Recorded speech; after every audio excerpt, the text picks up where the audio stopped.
Hello, welcome to Shad Life. I am actually staying at Red Rider Resort here in Cuyuna this weekend, and it's pretty cool. Got some friends coming later for the rest of the weekend. One of the neat things is that you can bring your bike right inside. They got hooks to hang it and stuff like that. They've even got this cool repair stand that you can take out of there, and then they have the same kind of mount on the outside of that pole, and you can set it up and do bike maintenance if you need to, which is pretty cool. And we're also right on the lake and the trails. The whole Yawkey unit is right over there. So Hall Road comes around there, Winds is up in those hills, and so on and so forth. So I can just hop on my bike and ride right onto the trail. So that's super cool. So let's go do that. Okay, here we go. So they have a map there. Pretty cool. So this is right from Red Rider. And it rained all last night, I feel like. So we'll see how the trails are. They dry out relatively quickly.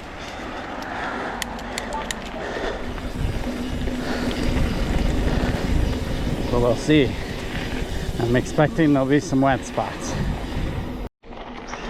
So what's cool is there's a parking lot there, so a small trailhead, and then this is man cage.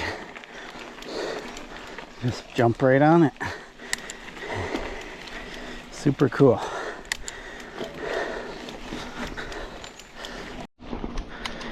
So I want to ride Manual Drive today.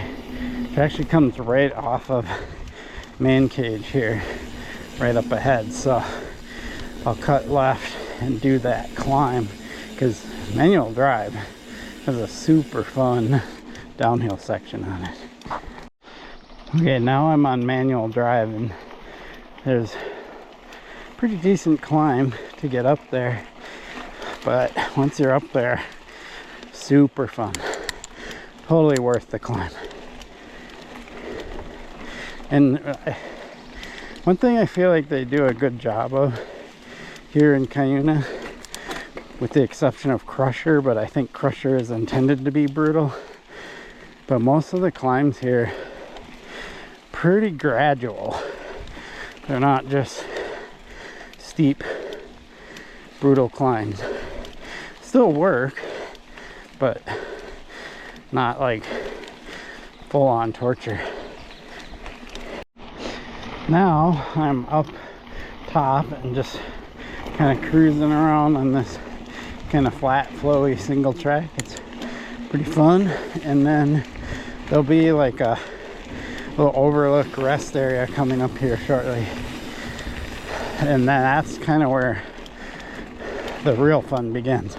And there's an occasional puddle, which is expected. Here's the rest area right here.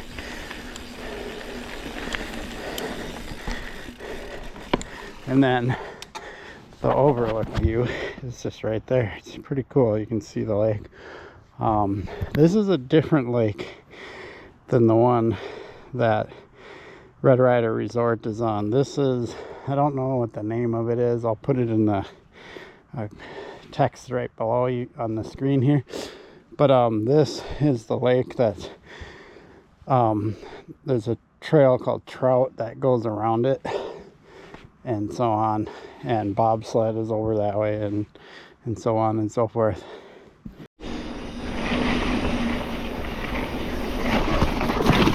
I was just actually going to mention that I need to take it easy because there's going to be some slick spots because it's wet. Kind of funny that right as I was thinking about that and gonna say it on the video, I slid out and went down. So there you have it, right there. A minor crash. I mean, didn't even get scathed, just dirty, but still. So, oh, chain came off. I need to be careful. Yep, so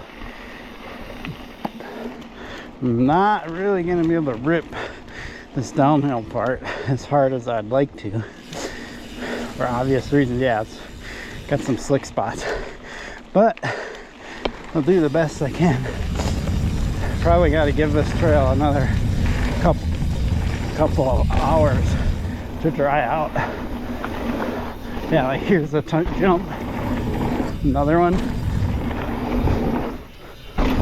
And I can't clear them because I'm not going as fast, but it's close. But those 3 jumps are super fun.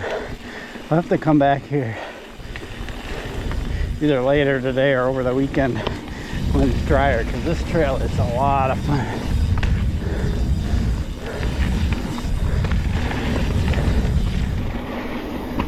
Woo. Yep. There we go. Tight switchback.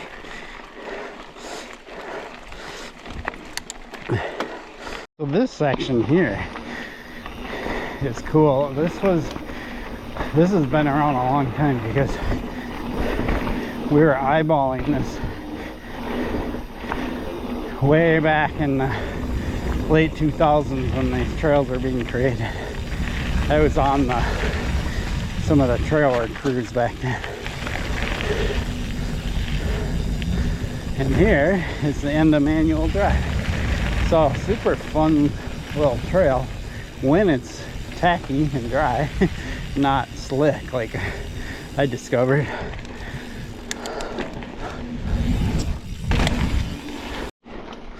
Now I'll go over to bobsled. I think bobsled will probably be a little better just because it is on the hill and drains pretty good, I bet. But we'll see. So now I'm on the bobsled option, which is really kind of a fun ride around this hill. Here's more water. Wow.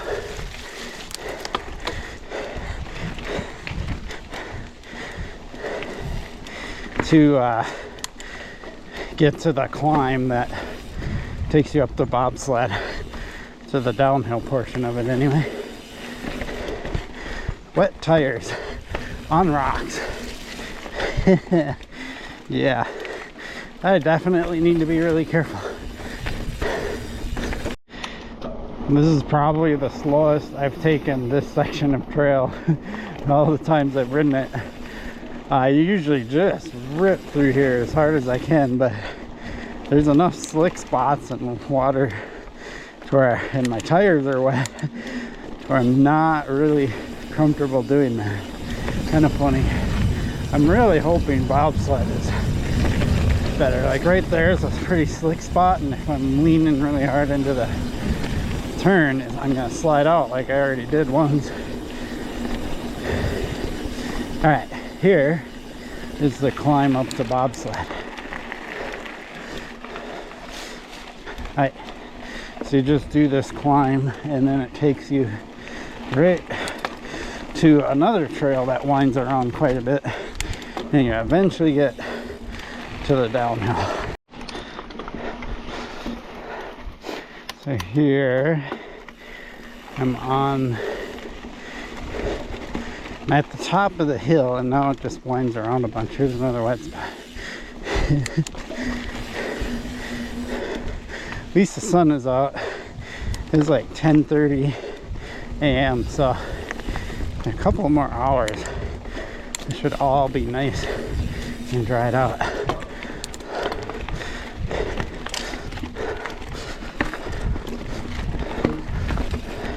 So I'm glad I have tubeless tires. Oh, look at this one.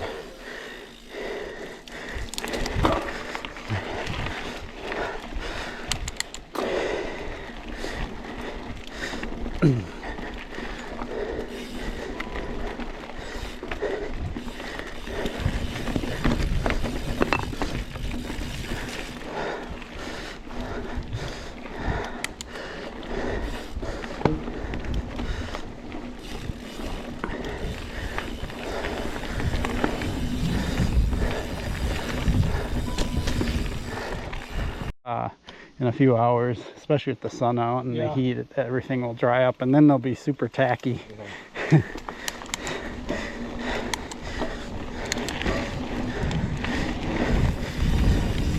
So here we go. Gonna be careful. Usually well, I mean, if you followed my channel, you've seen me rip bobsled before.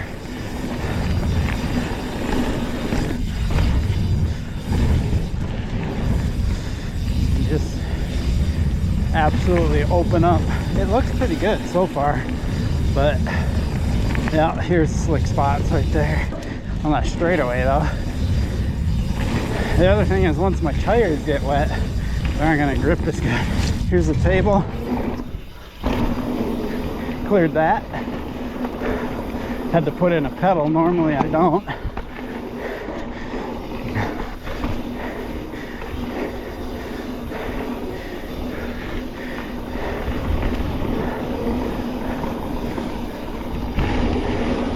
Very interesting riding this way. This is actually like good training to just, oh yeah.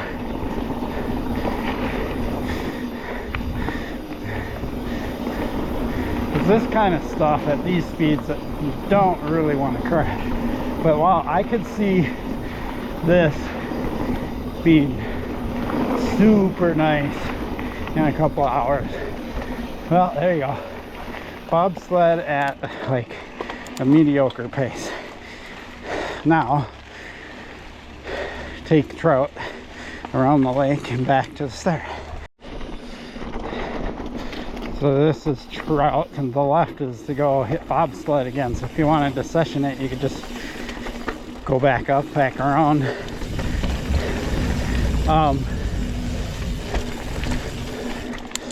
What's cool about this is that this trail holds up really well during the rain. Like, so you can wait a couple hours after the rain and ride it, unlike a lot of trails, especially like the trails down in the Twin Cities where I am at, and those take, you know, 24 to 48 hours to dry out. And the difference is in the soil type. Like, this is mostly rock and kind of gravelly content, not a lot of like actual dirt here, versus down in the cities the trails are all like, you know, dirt and black dirt and stuff like that, which takes a lot longer to dry out. And if you ride on it when it's wet, it gets rutted and cups, and then gets even worse and holds more water. So it's best to stay off of those kind of trails until they dry out. But Cuyuna, you can get out and ride. Like, you just have to ride more carefully. That's all. So I've only ridden 4.5 miles. I did manual drive, and then I did bobsled, and then trout to get back here where the trailhead is. If I wanted to keep going, I could take Hall Road out and then back and hit winds, but because of the wet conditions, I'm not going to ride winds. I ain't going to take a chance, but I will hit Hall Road and do it out and back, and then hit Man Cage and head back to Red Rider. So this is Hall Road. Pretty fun. It's a green trail, but it's pretty fun for a green trail. Like, flows around. Definitely some cool areas where you can manual or have little hits here and there. But yeah, I'd say Hall Road is definitely one of the more fun green trails. I think a lot of people come here and they ride Galloping Goose, but one of the biggest complaints about Galloping Goose is how overly groomed it is. So where this trail just seems less groomed, but still easy and fun, right? So that's why I like it.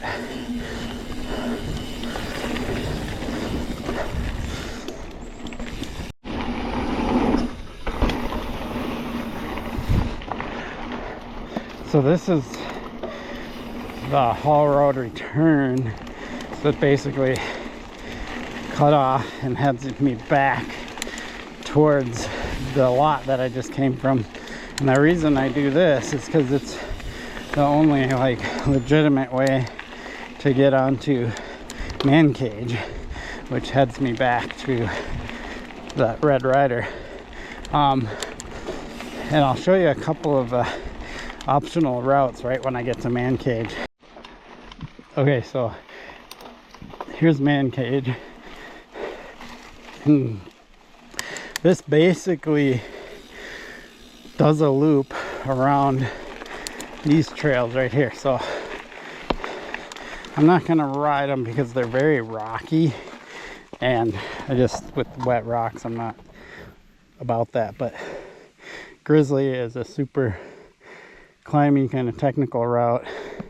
And then up on top is a trail called Timber Shaft, which isn't labeled here. I wish they would label it, but Timber Shaft, I'm gonna put my video of riding Timber Shaft on my Surly Low side from a couple of years ago down in the description. Super tech, if you like really good challenges, super techy stuff, Timber Shaft is your trail. And so is Grizzly, but Timber Shaft is just next level, more trials type skills needed for that section. But I'm going to go to the right and stay on Man Cage and head back to Red Rider, and I'll ride this stuff when it's dry.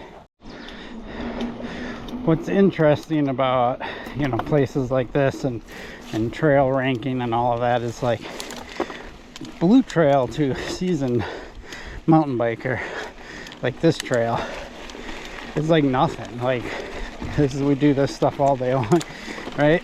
But what's interesting is I always have to have perspective, because I just saw a kid that looked like he was in his mid-teens riding with what I presume was his dad, not sure, but, and he was complaining up a storm and really struggling and having a hard time on a blue trail.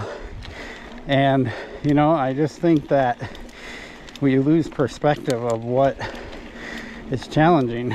And to somebody who's new to mountain biking, or maybe not in the greatest of shape or whatever, you know, I can complain about my fitness all I want, but I'm comparing myself to like seasoned elite mountain bikers, not the general population. So I'm actually quite fit. But when you think of somebody who doesn't mountain bike all the time, or they're new to it, it's hard. It is actually pretty challenging to ride this kind of stuff that I'm riding right now. So those of us that are seasoned mountain bikers, we always have to keep things in perspective and not just assume that everybody's like us. Pretty important. Okay, so as I'm riding along Man Cage, I have a sign, Red Rider. Let me know this is my turnoff, so that's cool. So I'm gonna go do that. About 5.5 miles, clean up from my little digger that I did. And I'll be riding more this afternoon because it's morning. So, oh, this big berm. Sweet.